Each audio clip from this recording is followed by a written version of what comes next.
Hello বন্ধুরা, মৌসুমীদের রান্নাঘর daily ব্লগে আপনাদের সবাইকে স্বাগত জানাই। আমি আজকে সাদা আলুর দম করব। তো আজকে আলুটাকে এরকম কেটে নিয়েছি, সেদ্ধ করব, করে তারপরে রান্না করব। আপনারা ব্লগটা দেখতে থাকুন। বন্ধুরা, এর মধ্যে একটু পনির আছে, আলুর দমের মধ্যে একটু পনির দিয়ে দেবো। সাদা মানে আলুর দমটা সাদাই হবে, আপনারা দেখতে থাকুন। বন্ধুরা, এর মধ্যে কাজু বাদাম, চালমগজ, গোটা জিরে, জিরে বাটা, চালমগজ বাটা, কাজু বাদাম বাটা, কাঁচা লঙ্কা, আদা সব দিয়ে পেস্ট করেছে।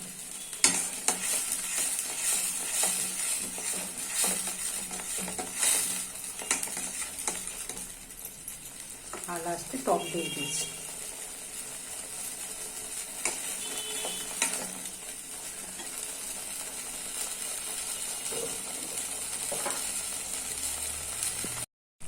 এবার এর মধ্যে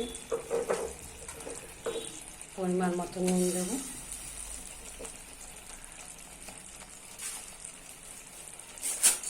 আর পরিমাণ মতো চিনি।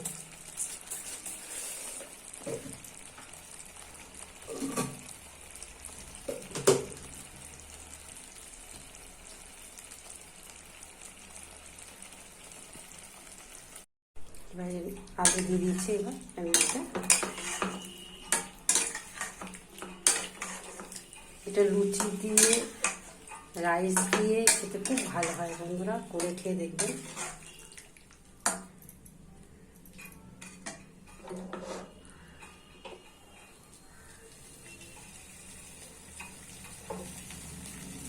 আর একটুখানি জল দিয়ে দিলাম।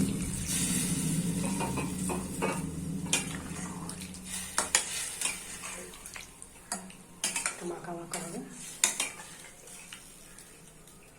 নামানোর সময় আর ঘি দিয়ে দেবো একটুখানি। আপনারা যখন গরম মানে কাজু বাদাম, চালমগজ, তার মধ্যে একটু আমি গরম মশলা দিয়েছিলাম মিক্সিতে, তো ওটা একটু আমার বলতে ভুল হয়ে গেছে।